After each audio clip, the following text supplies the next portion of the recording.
My name is Marlene, and at 67 years old, I never expected to be publicly humiliated by my own son. After teaching elementary school for 40 years, I thought my retirement would be peaceful. That evening at Bellamy's, an upscale restaurant downtown, I arrived excited to celebrate my retirement anniversary with family. Despite my arthritis, I wore my best dress and pearls, but Jackson's eyes flashed with embarrassment when he saw me approach their table. When I tried to sit down, my son shouted those words that silenced the entire restaurant. Before I tell you what happened next, wherever you're watching from, hit that subscribe button. Trust me, you'll want to see how I handled this family betrayal that left the entire restaurant speechless. Jackson wasn't always cruel. In fact, for most of his life, he was the sweetest boy a mother could hope for. I raised him alone after my husband Thomas died in a construction accident when Jackson was just 8 years old. The workers' compensation barely covered the funeral expenses, leaving me to figure out how to raise our son on a teacher's salary. Those early years were difficult but filled with love. I took on tutoring after school and weekend administrative work at the local community center to make ends meet. There were nights I pretended I'd already eaten dinner so Jackson could have a full plate. He never knew I was surviving on coffee and crackers some days to ensure his growing body got proper nutrition. "Mom, this meatloaf is amazing," he would say, his small face lighting up with appreciation. "You're the best cook ever." Those words fed my soul more than any meal could have. Despite our financial struggles, Jackson was a thoughtful child. He'd make me handmade cards for my birthday, help with household chores without being asked, and always thank me for the smallest things. His thoughtfulness made every sacrifice worthwhile. We had special Saturday morning traditions. We'd walk to the local library where Jackson would choose 3 books for the week while I chatted with the librarians, many of whom were my colleagues from school. Afterward, we'd stop at Donnie's Diner for one shared slice of pie. Chocolate cream was our favorite. "One day, Mom," he'd say, while scraping the last bit of whipped cream from the plate, "I'll take you to fancy restaurants every weekend. You'll never have to work so hard again." I'd smile and ruffle his hair, my heart swelling with hope for his future. "Just be a good person, Jackson. That's all I need from you." During his teenage years, when many parents complained about rebellion and attitude, Jackson remained respectful and focused. He maintained excellent grades, participated in debate club, and even started a tutoring program for younger kids struggling with math. I attended every competition and school event, rearranging my teaching schedule and giving up what little personal time I had. When college acceptance letters arrived, I couldn't have been prouder. Jackson received offers from several prestigious universities, including one with a partial scholarship to Westmore University. It wasn't enough to cover the full cost, but I was determined to make it work. "Mom, maybe I should just go to state," he suggested, aware of our financial situation. "It's much cheaper." "Absolutely not," I insisted. "This is your dream school.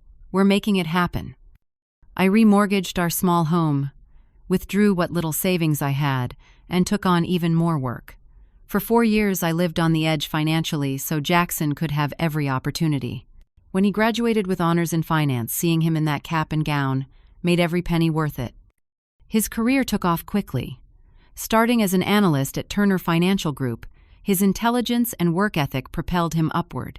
By 30, he was a senior manager with a corner office and a salary that dwarfed anything I'd ever earned. I never asked him for financial help, though. My pride in his success was compensation enough. Then came Stephanie. They met at a charity gala where Jackson's firm was a sponsor. She came from old money with family connections throughout the financial industry. Beautiful, polished, and ambitious, she seemed the perfect partner for my accomplished son. At their wedding, I wore a dress I'd saved 3 months to buy, wanting to look appropriate among the wealthy guests. "You look lovely, Mrs. Bennett," Stephanie's mother said with a smile that didn't reach her eyes. What a simple classic style. I recognized the subtle condescension but smiled graciously. This day was about Jackson's happiness, not my feelings. The changes in my relationship with Jackson didn't happen overnight. First, it was missed Sunday phone calls, then canceled dinner plans. Holiday visits shortened from weekends to brief afternoon appearances. When the twins, Amanda and Alexander, were born, I expected to be an involved grandmother, but my offers to help were politely declined. "We have a nanny, Mom," Jackson explained. "You've worked hard enough in your life. You should enjoy your retirement." But I wanted to be part of their lives. I continued bringing thoughtfully selected gifts for the children, educational toys and books I knew would benefit their development. These often disappeared into closets replaced by the expensive electronic gadgets Stephanie's parents provided. Despite these small heartbreaks, I maintained hope. Families go through phases, I told myself. Once they settled into parenthood, once the career pressures eased, Jackson would remember the values I'd raised him with. When he called to invite me to dinner at Bellamy's to celebrate my 40-year teaching anniversary, I was elated. Finally a chance to reconnect, to rebuild the warmth we'd lost. "Wear something nice, Mom," he said before hanging up. "It's a very upscale place." I spent half my monthly pension on a new navy dress, with a matching jacket, had my hair professionally styled, and even splurged on having my nails done. Looking in the mirror before leaving my apartment, I felt confident and hopeful. This dinner would mark a new beginning for us. The taxi dropped me off at Bellamy's 15 minutes early. I didn't want to risk being late and making a poor impression. The restaurant's facade was intimidating with its polished brass fixtures and uniformed doorman, but I straightened my shoulders and walked in with dignity. "I'm meeting my son and his family," I told the maitre d' reservation under Bennett. He checked his list and nodded. "They haven't arrived yet. Would you like to wait at the bar?"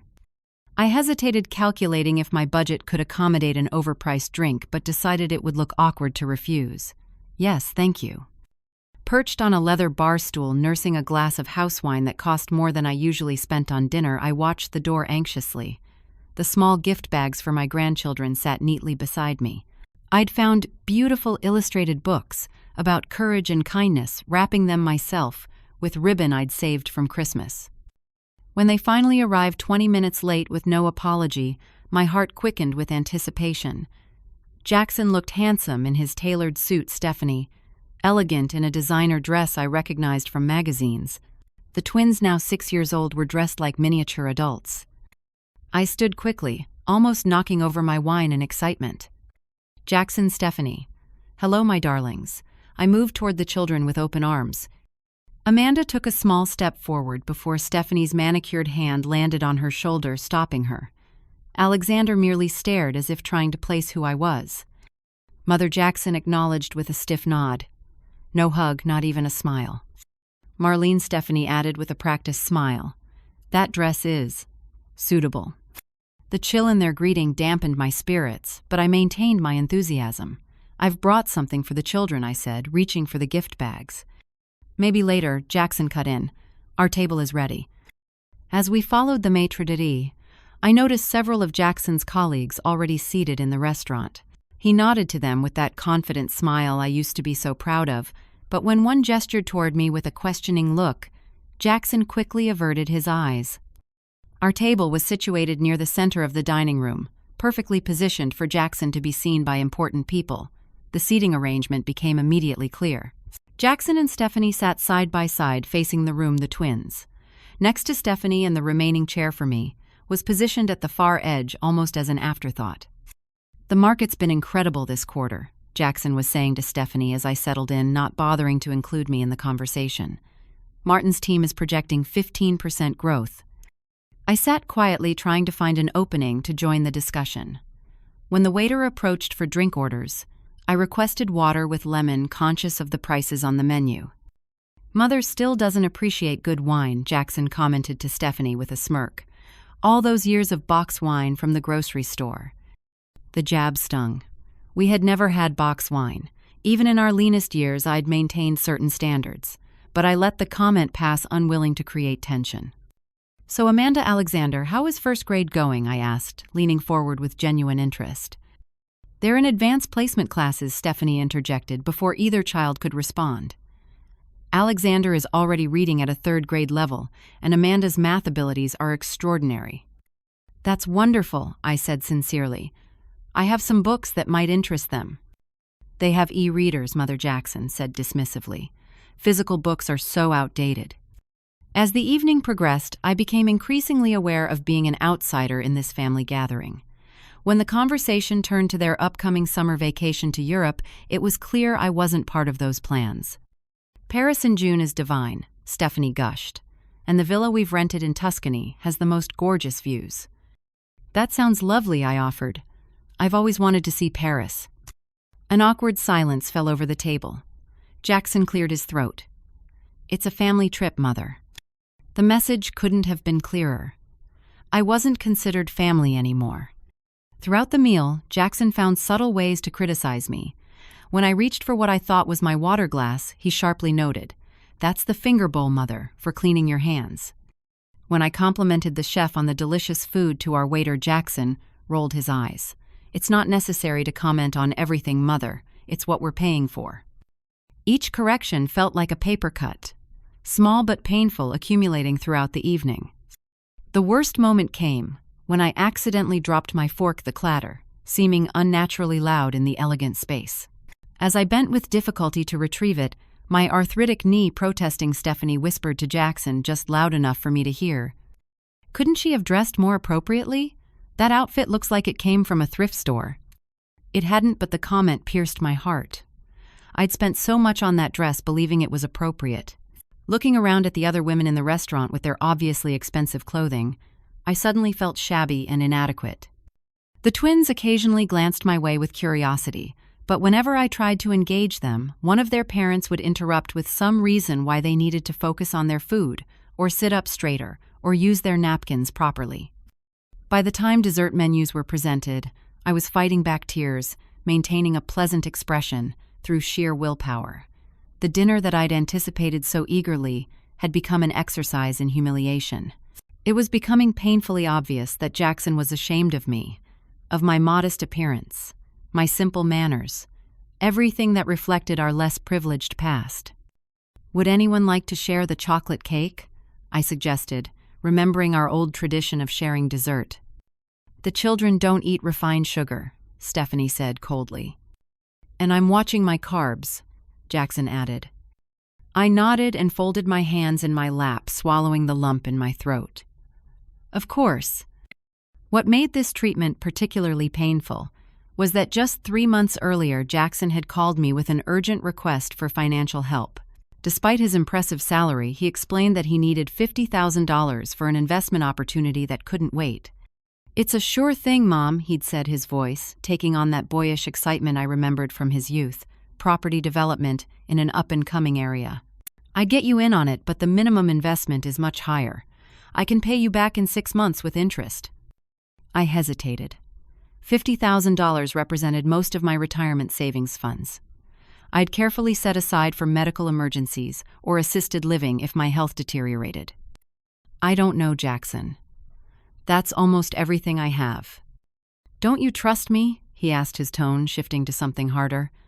"After everything you've always said about believing in me." That manipulation worked. I agreed withdrawing the money the next day and transferring it directly to his account.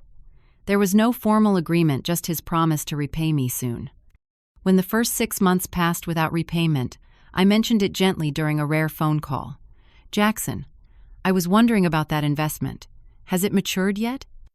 "These things take time, Mother," he replied impatiently. "Real estate doesn't work on your timeline."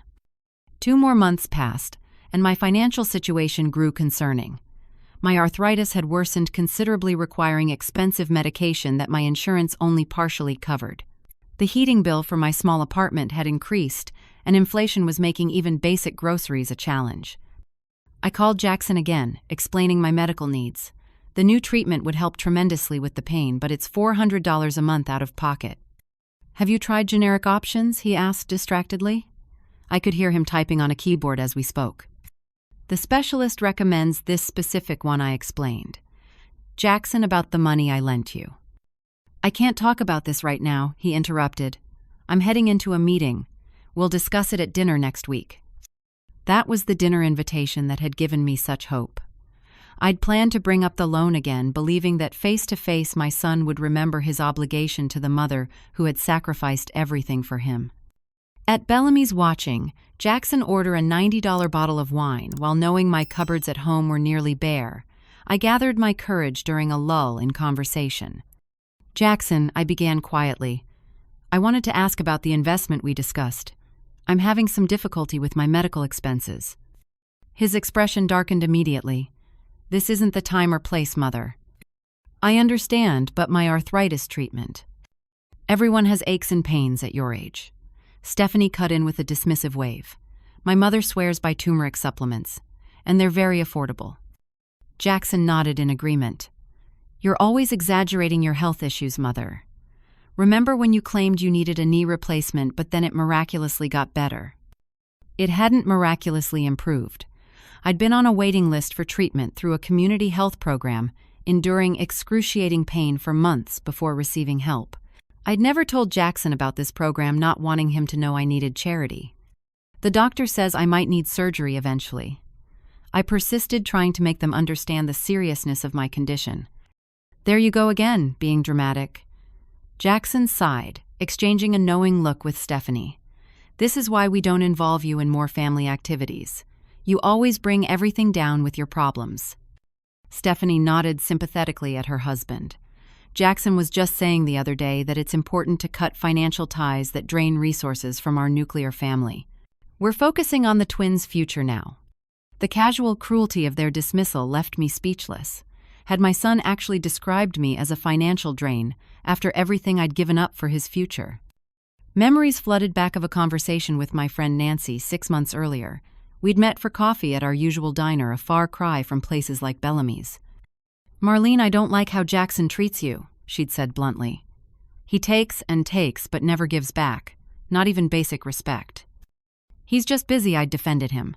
His job is very demanding and those twins are a handful. Nancy had reached across the table to grip my hand. You raised him better than this.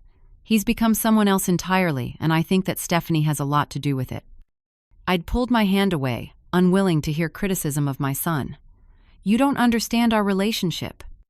I understand that you're skipping your medication some days to save money while he's posting pictures of their new boat on Facebook. I'd almost ended our 40-year friendship that day, so unwilling was I to see the truth about Jackson. Now sitting in Bellamy's under the judgmental gaze of my son and his wife Nancy's words echoed painfully in my mind. The twins had picked up on their parents' attitudes.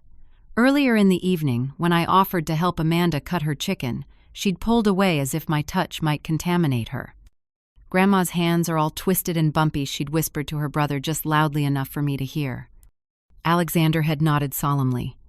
Dad says that's what happens when you don't take care of yourself properly. These innocent repetitions of cruel adult judgments were perhaps the most painful barbs of all. My own grandchildren were being taught to see me as defective, burdensome, an example of failure rather than the loving grandmother I desperately wanted to be. My financial situation had become truly dire in recent weeks. After paying rent and utilities, I had barely enough for food, let alone medications. I'd started visiting the food pantry at my church, always volunteering first, so my presence seemed like charity work rather than necessity. I'd sold my wedding ring, the last valuable thing I owned, to cover last month's heating bill. All the while through social media, I rarely checked I could see glimpses of Jackson and Stephanie's lavish lifestyle. Vacation photos from weekend getaways, posts about expensive restaurants, Stephanie's growing collection of designer handbags. Each image was a reminder that my son had $50,000 of my money that represented security in my final years, and he was spending extravagantly while I counted pennies for bread. The previous Christmas had been particularly painful. I'd been invited to their home for exactly 3 hours of carefully orchestrated family time. I'd brought modest gifts purchased months in advance during sales wrapped with care. Stephanie had opened the scarf I'd selected for her with barely concealed disappointment. It's very practical, she'd said immediately, setting it aside. The educational games I'd chosen for the twins were met with similar disdain, especially when contrasted with the mountain of expensive electronics and designer clothing from Stephanie's parents. When it was time for me to leave long before dinner was served, Jackson had pressed a small envelope into my hand. Inside was a $100 gift card to a grocery store. We know things are tight for you, he'd said with a patronizing smile. This should help with essentials. Not a personal gift, not an acknowledgement of my love or our history, just a token handout to assuage any guilt he might feel while simultaneously reminding me of my financial inferiority. Now, watching him signal for another bottle of wine while dismissing my health concerns, I felt something inside me beginning to crack. The persistent hope that my son would remember who he was, who we had been to each other, was fading with each cutting remark and cold glance. The new school we're considering for the twins costs $30,000 per year, Stephanie was saying, but the networking opportunities are worth every penny. $30,000 per year for elementary school, and my son couldn't repay the $50,000 that represented my entire security. The injustice of it burned in my chest, along with the growing realization that this was not a temporary phase or misunderstanding. This was who Jackson had chosen to become. The main course dishes had been cleared, and the waiter was describing the dessert options when I excused myself to use the restroom. My hands were shaking as I made my way across the dining room, feeling the weight of judgmental eyes following my progress. In the elegant bathroom, with its marble countertops and fresh orchids, I stared at my reflection. The woman looking back at me seemed suddenly older, the lines around her eyes deeper, the hurt visible despite her attempts to hide it. I splashed cool water on my face, careful not to disturb my makeup, and gave myself a stern pep talk. "Just get through coffee and dessert," I whispered. "Then you can go home." When I returned to the dining area, I noticed a commotion at our table. A server had apparently spilled something, and Stephanie was making her displeasure known with cutting remarks about incompetence and demands to speak to management. The poor young man was apologizing profusely, while Jackson sat back with a smug expression, clearly enjoying the display of power. I hesitated, uncomfortable with how they were treating the staff. In my delay, I noticed an open chair at another table where an elderly couple was dining. The gentleman noticed my hesitation and smiled kindly, a small moment of human connection that strengthened my resolve to maintain my dignity regardless of my son's behavior. As I approached our table again, I could see that the seating had been rearranged during the cleanup. The chair that had been designated for me was now pushed off to the side, making it clear I was expected to stand awkwardly until the situation was resolved. "Excuse me," I said gently. "Where would you like me to sit?" Jackson looked up, seeming annoyed at the interruption to Stephanie's tirade. His eyes narrowed as he took in my appearance, as if seeing me clearly for the first time that evening. Something in his expression shifted from mere irritation to open disgust. "Go, beg on the streets, you beggar," he shouted loud enough that the entire restaurant fell silent. "That's where you belong, not embarrassing us at a place like this." The words hit me like physical blows. My own son, the boy I had raised with such love and sacrifice, was publicly rejecting me in the cruelest possible terms. "Jackson," I gasped, too shocked to say more. "Look at you," he continued, his voice dripping with contempt. "With your discount store clothes and costume jewelry, trying to pretend you belong in our world? Do you know how it looks to have my colleagues see me with someone who clearly just came in from a homeless shelter?" Stephanie was nodding in agreement, adding her own barbs. "We've been carrying you for years, Marlene, always having to explain your circumstances to our friends. It's embarrassing for our family name." The restaurant had gone completely silent.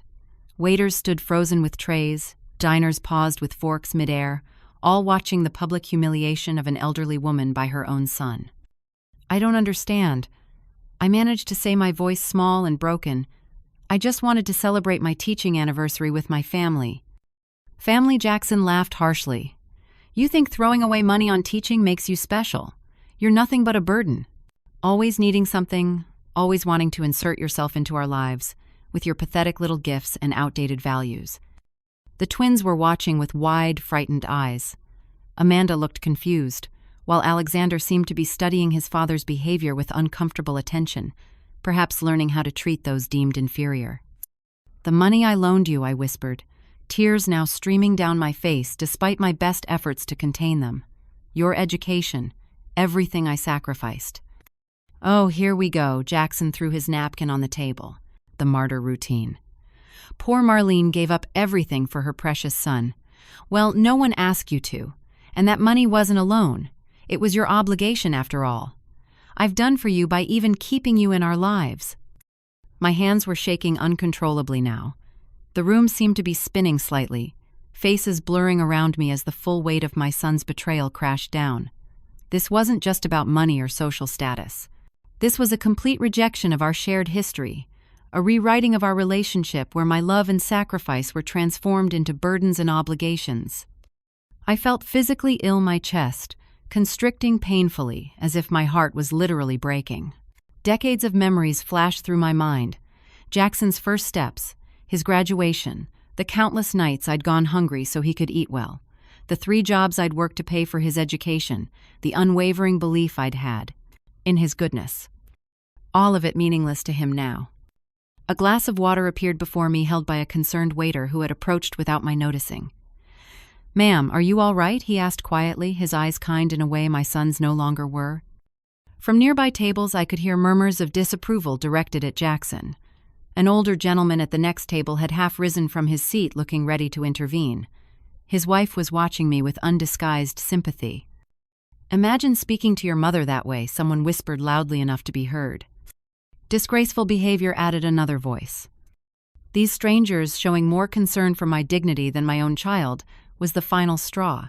Something fundamental shifted inside me in that moment. The overwhelming pain began to transform into something else entirely. A clarity I hadn't felt in years began to emerge through the fog of hurt and disbelief. As I stood there surrounded by the hushed tension of the restaurant, a memory surfaced with perfect clarity. It was from my teaching days, a quote I'd kept posted above my desk. "No one can make you feel inferior without your consent." I'd used it countless times to help students stand up to bullies to find their inner strength. It was time I took my own advice. I straightened my spine, shoulders back, chin lifted. I dabbed at my tears with a napkin and took a deep, steadying breath. The restaurant manager had approached our table, his expression concerned. "Is everything all right here?" he asked diplomatically, though it was obvious to everyone that things were far from all right. "Actually, no," I replied, my voice stronger than I expected. "But it's about to be." I turned to the waiter who had brought me water. "May I see the check, please?" Jackson snorted derisively. "Finally realized you don't belong here. Good. We'll finish our evening in peace." I didn't respond to him directly. Instead, I waited calmly as the waiter returned with the check. I reached into my modest handbag and removed my wallet, extracting my credit card. "Mother, what are you doing?" Jackson asked, confusion replacing some of his anger. "You can't afford this place." I handed my card to the waiter. "Please charge the entire table's meal to this card." Stephanie laughed sharply. "Don't be ridiculous. That bill is over $400. "I'm well aware of the amount," I replied evenly. The waiter looked uncertain, glancing between us. The manager stepped forward. "Perhaps we should split the check." "That won't be necessary," I said firmly. "I invited my family to celebrate my 40 years of teaching. I'll cover the bill." While they processed the payment, I turned back to Jackson and Stephanie, who were watching with a mixture of confusion and lingering disdain. "Now," I said, waving the waiter back over, "I'd like to make an announcement." Jackson's eyes widened in alarm. "Mother, whatever you're thinking of doing, don't." I smiled for the first time that evening, though it contained no warmth. "Fine, but it's you all who will have to leave here." His face paled. "What are you talking about?" I reached into my purse again and withdrew an envelope, placing it carefully on the table. "This is a formal notice of my intent to sue you for the $50,000 you borrowed from me. My lawyer prepared it last week." Lawyer Jackson sputtered. "What lawyer? You can't afford a lawyer." "Nancy's daughter is a lawyer," I explained calmly. "She's taking my case pro bono after hearing how you've treated me. The loan will be repaid, Jackson, with interest and legal fees." I turned to the manager. "I've paid for this meal in full, including a 20% tip for the staff who have been so patient with this unfortunate scene. However, I no longer wish to dine with these individuals. Would you be so kind as to ask them to leave?" The manager, clearly surprised by this turn of events, looked between us uncertainly. "You can't kick us out," Stephanie hissed. "Do you know who we are in this community?" "I know exactly who you are," I replied. "And more importantly, I finally see who my son has become. It's not someone I recognize anymore." I turned to the twins, softening my tone. "Amanda, Alexander, I love you both very much. I hope someday you'll understand what happened here tonight." Jackson stood abruptly, his chair scraping loudly against the floor. "This is absurd. You think anyone will believe you over me? I'll countersue for harassment. I'll claim you're mentally incompetent. No one will take the word of a retired teacher living on Social Security over a financial executive." "Perhaps not," came a deep voice from behind me. The elderly gentleman from the neighboring table had approached. "But they might believe me. Dr. Arthur Kendrick, retired judge. My wife and I heard everything, and we'd be happy to provide witness statements regarding your behavior tonight." Several other diners nodded in agreement. A woman with a cell phone held it up slightly, suggesting she might have recorded part of the confrontation. The manager cleared his throat. "Mr. Bennett, in light of the disturbance, I must ask you and your family to leave. Your mother has paid the bill in full and is welcome to stay if she wishes." Jackson's face contorted with rage, but Stephanie was tugging at his arm, suddenly aware of the social damage this scene might cause. "Jackson, let's go. This isn't worth it." As they gathered their things, Jackson leaned close to me, his voice a venomous whisper. "This isn't over. You'll regret this public humiliation." "No, Jackson," I replied quietly. "The only thing I regret is not seeing who you've become sooner. Your father would be so disappointed." At the mention of his father, something flickered in Jackson's eyes, perhaps the first hint of shame, but it was quickly replaced by cold anger. Without another word, he ushered Stephanie and the confused twins toward the exit. As they walked away, something remarkable happened. Several diners began to applaud softly. The sound grew, spreading across the restaurant like a wave of support. The manager pulled out a chair for me. "Would you like some dessert, ma'am?" "On the house, of course." I sank into the seat, emotionally exhausted, but somehow lighter than I'd felt in years. Actually, I would. "Chocolate cake, please. It was always our favorite." "Please join us," said Dr. Kendrick's wife, introducing herself as Eleanor. "No one should eat dessert alone after standing up for themselves like that." Overwhelmed by their kindness, I accepted their invitation, moving to their table with the manager's assistance. Over slices of decadent chocolate cake, I found myself sharing the story of Jackson's transformation and my own blindness to it. "It's remarkable what we accept from family that we would never tolerate from others," Eleanor observed wisely. "Love creates powerful blinders," her husband added. "But you've removed yours now, and that's the first step toward healing." By the time we finished our dessert, we had exchanged phone numbers. The Kendricks lived just a few neighborhoods away from my apartment and insisted we meet for lunch the following week. "We host a book club for retired professionals," Eleanor explained. "We'd love to have a former teacher join us."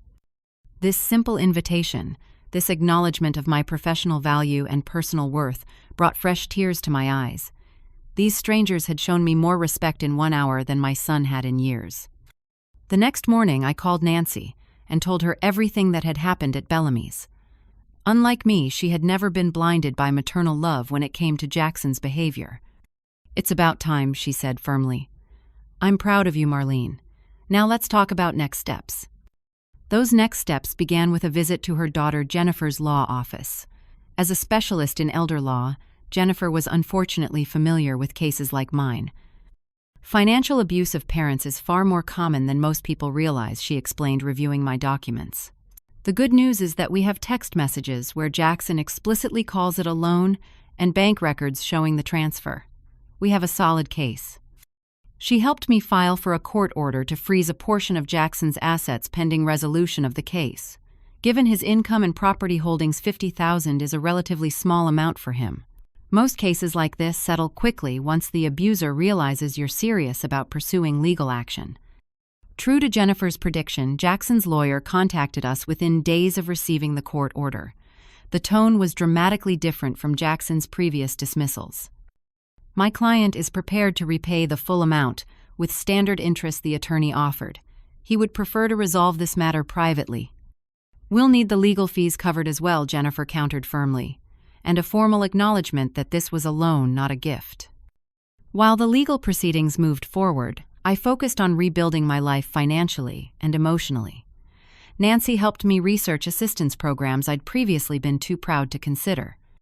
"There's no shame in accessing resources you're entitled to," she insisted. "You paid into these systems your entire working life." I discovered I qualified for an expanded Medicare program that would cover most of my arthritis treatment. The local senior center offered free transportation to medical appointments, solving another practical problem. When the community college where I'd occasionally substitute taught learned of my situation, they offered me a part-time position in their tutoring center. The flexible hours accommodated my health needs, and the additional income made a significant difference in my budget. Most surprising was the outpouring of support from former students who heard about my situation through social media. One organized a fundraiser to help with medical expenses, writing, "Mrs. Bennett changed my life in 4th grade. Now it's our turn to help her." The generosity brought me to tears, but also reinforced my sense of self-worth that Jackson had tried so hard to diminish. 3 weeks after the confrontation at Bellamy's, I moved out of my expensive apartment into a more affordable senior living community. My new one-bedroom unit was actually larger than my previous place, with accessibility features that made daily life with arthritis much easier. The complex included social activities, a small library, and a community garden, where I quickly found my place helping younger residents learn about native plants. Jackson made one attempt to visit me during this period, showing up unannounced at my former apartment. The building manager, who had not yet rented the unit, called to inform me. "He seemed very angry when I wouldn't give him your new address," she reported. "I reminded him about the restraining order you mentioned. He left eventually, but I thought you should know." The restraining order had been Jennifer's idea after Jackson sent several threatening emails following the restaurant incident. Just a precaution, she'd explained. It establishes a legal record of his behavior. Stephanie attempted a different approach, reaching out through mutual acquaintances to suggest I was having mental health episodes and creating family drama for attention.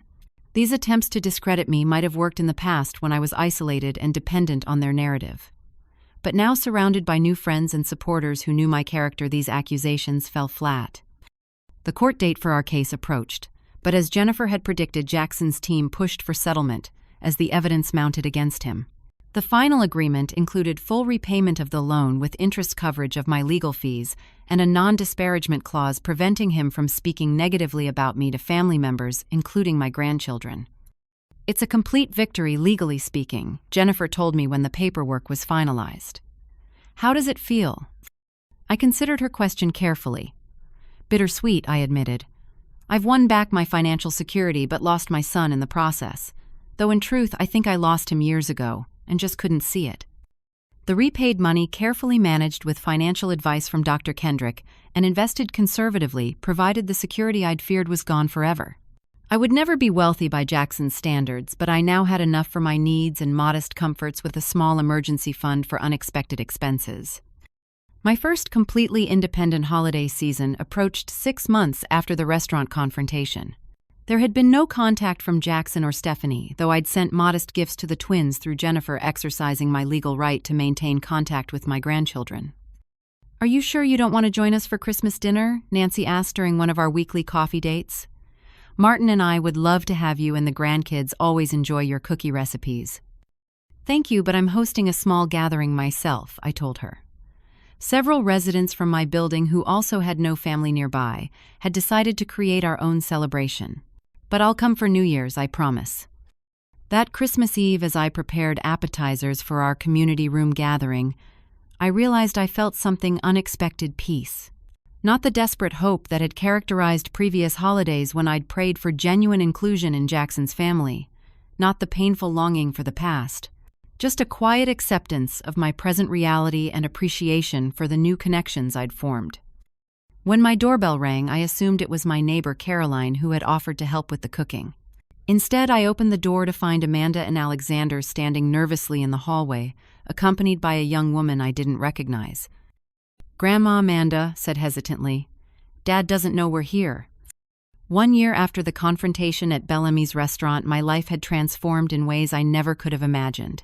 The settlement money from Jackson was safely invested, providing a modest but steady additional income that, combined with my part-time tutoring position and pension, allowed me to live comfortably without financial stress for the first time in decades. My apartment in the senior community had become a true home, decorated with plants, books, and artwork from local artists I'd met through Eleanor's cultural outings. The arthritis treatment I could now afford had significantly reduced my pain, allowing me to enjoy gardening again in the community plots behind our building.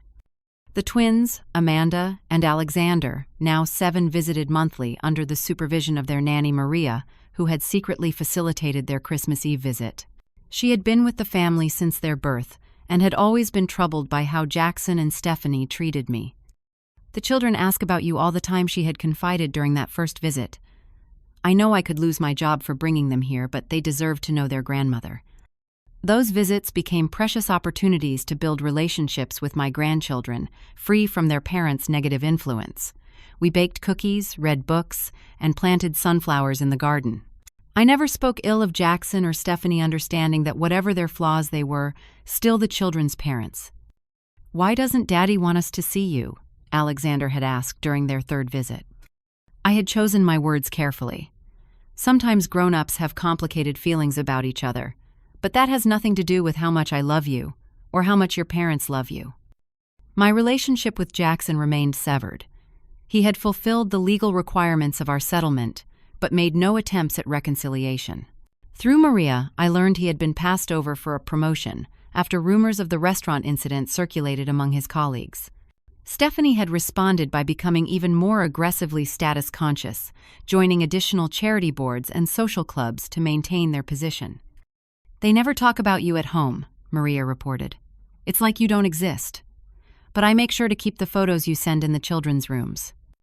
I had come to accept this estrangement as necessary for my well-being. The book club I joined through the Kendricks included several members with similar family fractures, and our discussions often turned to the complex grief of living family members who were emotionally lost to us. There's a difference between forgiveness and reconciliation. Dr. Kendrick often reminded us, you can forgive someone for your own peace without allowing them back into your life. This wisdom helped me navigate the complicated emotions that still surfaced on birthdays and holidays. I had forgiven Jackson not for his sake, but for my own healing. Yet I maintained the boundaries that protected me from further abuse, understanding that forgiveness didn't require vulnerability to additional harm. Through the senior center, I began volunteering with a support group for grandparents, raising grandchildren, or navigating difficult family dynamics. My experience provided valuable perspective for others, just beginning their journey through family conflict. "How did you find the courage to stand up to your son?" a grandmother named Ruth asked during one session. She was currently allowing her daughter's family to live in her home while they financially exploited her. "I realized I was teaching my grandchildren the wrong lesson by accepting mistreatment," I explained. "By allowing myself to be diminished, I was showing them that's how elderly parents should be treated." Breaking that cycle became more important than avoiding conflict. This insight had been hard-won through months of therapy, another resource I'd previously considered unnecessary but now valued tremendously. My therapist, Dr. Collins, had helped me understand the patterns that had allowed Jackson's behavior to escalate over years. "You mothered from a place of scarcity," she observed during one session. "Having struggled financially, you tried to ensure Jackson would never feel the limitations you experienced. But without balanced expectations of reciprocity and respect, that nurturing became one-sided enabling." These realizations were painful, but ultimately liberating. I could see now how my unwavering support without accountability had contributed to Jackson's sense of entitlement. By never requiring gratitude or respect in return for my sacrifices, I had inadvertently taught him that taking from me was his right. As spring bloomed into my second summer of independence, I received an unexpected letter. The return address showed Jackson's law firm, and I opened it with trepidation. Inside was a formal notice that Stephanie had filed for divorce, citing irreconcilable differences. A handwritten note was paperclipped to the legal document. "I thought you should hear this from me rather than through the children. The incident at the restaurant was the beginning of the end for us. Maybe you were right about who I've become. Jackson." I sat with the note for a long time, emotions washing through me in complicated waves. There was no apology, no direct acknowledgement of his behavior, yet the admission that I might have been right represented more self-reflection than I'd seen from him in years. I didn't respond immediately. Instead, I brought the note to my next therapy session. "What do you want to do with this opening if that's what it is?" Dr. Collins asked. "I don't know," I admitted. "Part of me yearns for reconciliation for the son I remember, but another part fears being vulnerable to him again." "You don't have to decide today," she reminded me. "Or ever, if that's what feels right." I eventually sent a brief neutral response through his attorney. "I'm sorry to hear about your divorce. I hope you and the children are managing this transition as well as possible." 2 weeks later, Maria brought the twins for their regular visit with news that Jackson had asked if he could call me. "He's different since Stephanie left," she reported. "Quieter. He's spending more time with the children." I agreed to a phone conversation setting clear boundaries in advance. Our first call was awkward, filled with careful small talk about the children and the weather. Neither of us mentioned the restaurant, the lawsuit, or the years of mistreatment. But it was a beginning fragile and uncertain. Whether it would lead to genuine reconciliation remained to be seen. I approached these tentative communications with cautious hope, but firm boundaries, unwilling to sacrifice my hard-won self-respect for an imagined return to the past. The most profound lesson of my journey came not from the conflict with Jackson, but from the unexpected richness I discovered in rebuilding my life. The community I'd created among neighbors, former students, and new friends provided connection and purpose I hadn't experienced in years of trying to win acceptance from Jackson and Stephanie. Love doesn't require erasing yourself, I often told the grandparents in my support group. The truest expression of love, including parental love, maintains the dignity of everyone involved. This understanding transformed how I approached all relationships. I no longer measured my worth by others' approval or acceptance. I recognized my value as inherent, not dependent on usefulness or self-sacrifice. On the first anniversary of the restaurant confrontation, I hosted a dinner party for the friends who had supported me through my transformation. Nancy and her husband, the Kendricks, Jennifer, my therapist doctor, Collins, and several neighbors gathered around the table in our community room. "I'd like to propose a toast," I said, raising my glass. "Not to the pain of that night, but to the clarity it eventually brought. To boundaries that protect us, courage that sustains us, and friendships that remind us who we truly are." As glasses clinked and conversation flowed around me, I felt a profound gratitude for this unexpected chapter of my life. The path had been painful, but it had led to a place of authenticity and self-respect I might never have found otherwise. Have you ever had to stand up to family members who weren't treating you right? What gave you the strength to maintain your boundaries? I'd love to hear your stories in the comments below. If this resonated with you, please like and subscribe for more real-life experiences. Remember, it's never too late to reclaim your dignity and worth. Thank you for joining me on this journey, and may you find the courage to honor yourself in all your relationships.